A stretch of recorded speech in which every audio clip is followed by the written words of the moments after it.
the powerful lobbyist behind Kevin McCarthy. Washington. As he waged his messy campaign to become House Speaker, Representative Kevin McCarthy turned to a longtime friend, Jeff Miller, to serve as a kind of field general.Mr. Miller, his closest confidant, top fundraiser and sometimes enforcer, hosted a pasta dinner and strategy session for the McCarthy political team at his luxury condominium in Washington. He then set up shop in the Speaker's office in the Capitol for the week of the vote, working the phones to persuade holdouts, tamping down conservative criticism on social media and urging some donors to press for yes votes from members they had funded. When Mr. McCarthy won, so did Mr. Miller, who in addition to his wide-ranging volunteer roles for his friend is one of Washington's most prominent Republican lobbyists, representing a spectrum of blue-chip corporate clients with issues at stake in Washington. Rarely has a lobbyist enjoyed the access to a House Speaker that Mr. Miller has with Mr. McCarthy, a California Republican. As Mr. McCarthy has gained power, Mr. Miller's prominent place in his orbit has drawn increased scrutiny from watchdog groups that track political influence as well as from conservatives who see him as an unaccountable power behind the throne whose presence is starkly at odds with their increasingly populist, anti-corporate message. Mr.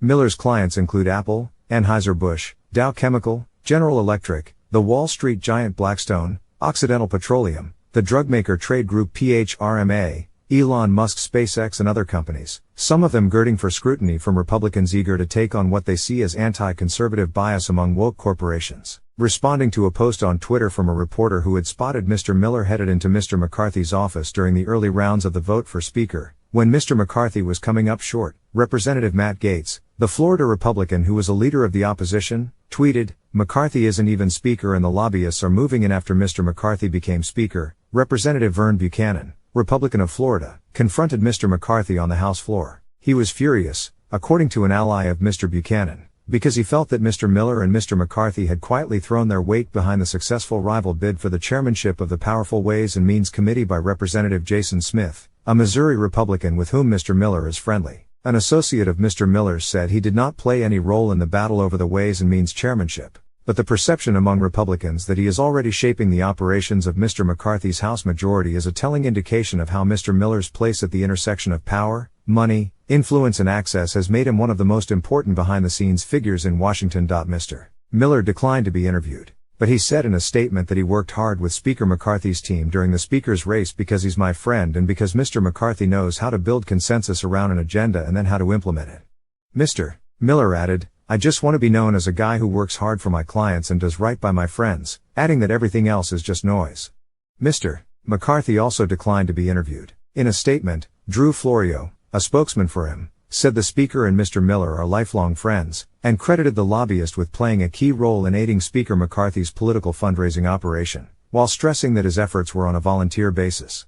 But the blurriness of the lines between Mr. Miller's lobbying and his support for Mr. McCarthy were underscored in the days after the Speaker election. Mr. Miller helped organize 3 days of festivities to celebrate, including a gala dinner at which Mr. Miller took the stage to introduce Mr. McCarthy. "Man, Kevin, I have waited a long time to say this, ladies and gentlemen, the Speaker of the House, Kevin McCarthy," Mr. Miller told the audience of donors, corporate executives, members of Congress and other prominent Republicans, according to an attendee. The following morning featured a breakfast for donors and freshman House Republicans held at the Washington offices of one of Mr. Miller's lobbying clients, Altria, the tobacco and e-cigarette company. Since July 2017, Altria has donated nearly $1.4 million to a super PAC associated with Mr. McCarthy and paid $1.3 million to Mr. Miller's firm. Mr. Miller, 48, met Mr. McCarthy, 58, in the early 1990s. Mr. Miller was a high school student, and Mr. McCarthy was a district staff member for the Bakersfield, California, area's congressman.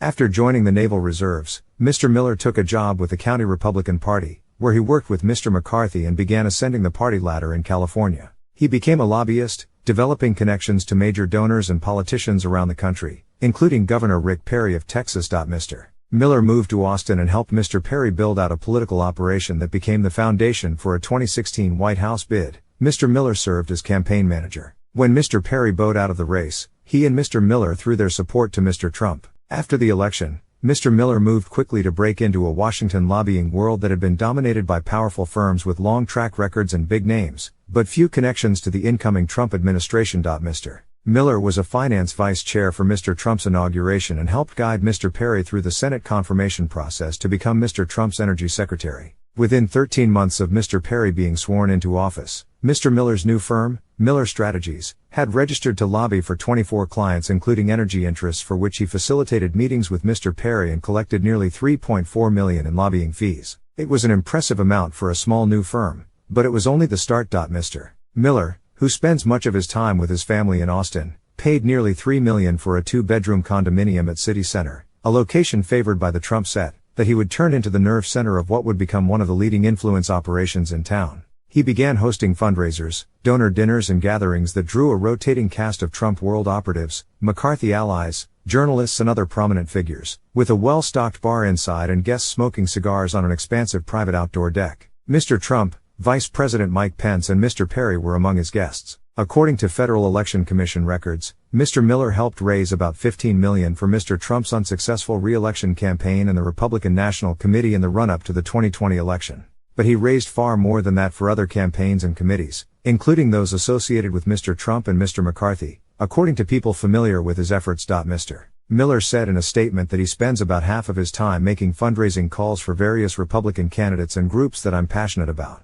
In the fall of 2017, the microchip maker Broadcom, which was exploring major acquisitions that would need U.S. government approval, hired Miller Strategies to lobby the Trump White House and Congress. 2 days after Mr. Miller registered to represent the company, its chief executive, Hawk E. Tan, who until then had only made a single federal political donation, gave $65,000 to political committees linked to Mr. McCarthy, according to Federal Election Commission records. 2 weeks later, thanks to Mr. Miller and his connections to Mr. Trump's team, Mr. Tan was in the Oval Office, standing between Mr. Trump and Mr. McCarthy as cameras rolled, praising the president's proposed corporate tax cuts and announcing Broadcom's plan to return operations from Singapore to the United States. The relocation was seen partly as an effort to minimize potential U.S. government concerns about its planned acquisitions.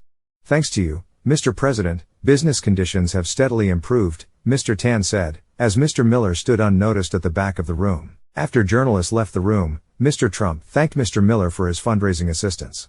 "I hear you're doing great work for us," Mr. Trump said, according to a person who attended the event. "They say nobody raises money like you." About 2 weeks after the Oval Office event, Broadcom announced that it had finalized one of the acquisitions, having won approval from the U.S. government with assistance from Mr. Miller and his team. Broadcom's larger acquisition of the rival chip maker Qualcomm was subsequently blocked by Mr. Trump, who cited national security concerns. Still, at the time, the Oval Office appearance was a victory for Broadcom and Mr. Tan, and it had benefits for the Trump White House, which used the event to sell the tax cut proposal that Mr. McCarthy, then House Majority Leader, helped shepherd through Congress and onto the president's desk for signing weeks later. "That event was a perfect example of what makes Jeff so effective," said Cliff Sims, the Trump White House aide who worked with Mr. Miller to arrange it. "He came with an idea that was helpful to what we were trying to accomplish, and his client ultimately benefited from it as well."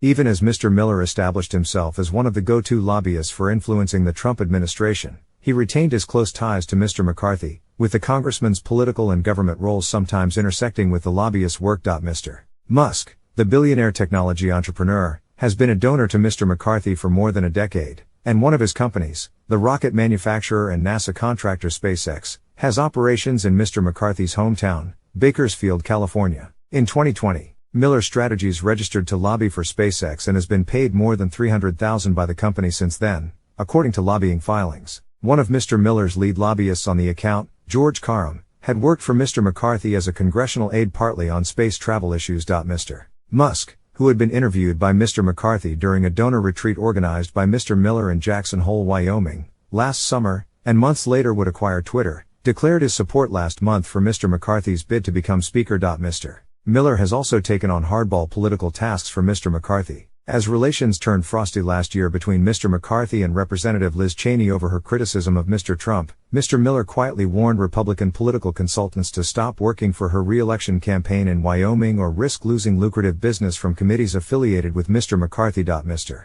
McCarthy would later officially endorse Ms. Cheney's challenger in the Republican primary for her seat, Harriet Hageman, an unusual move for a congressional leader. It was followed weeks later by a fundraiser for Ms. Hageman at Mr. Miller's Washington condo touting Mr. McCarthy as a special guest, according to an invitation obtained by Politico. By the final year of the Trump administration, Miller Strategies' lobbying revenues had grown to nearly $14 million. In 2021, with President Biden in office, the firm's revenues dropped to less than $8 million.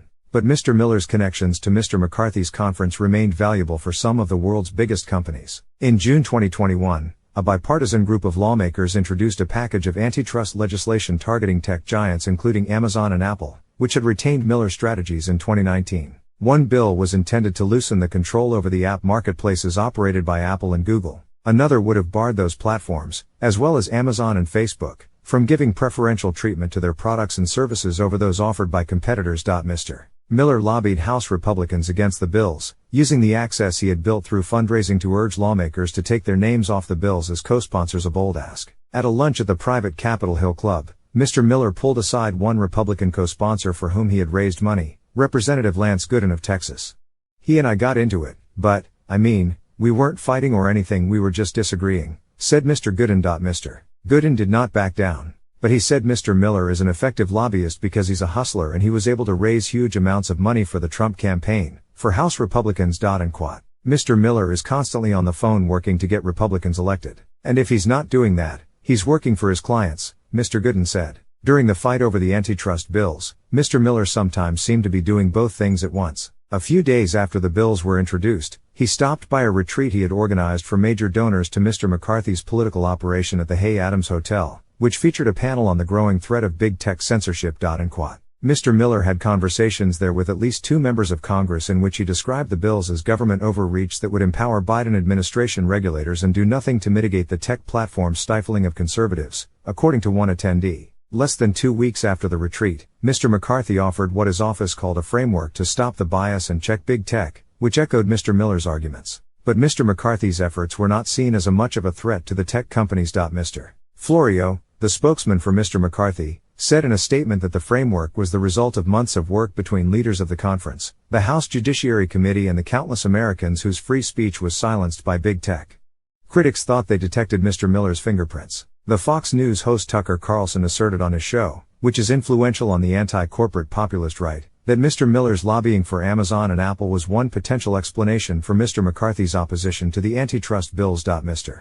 Carlson said that Mr. Miller was Kevin McCarthy's closest advisor.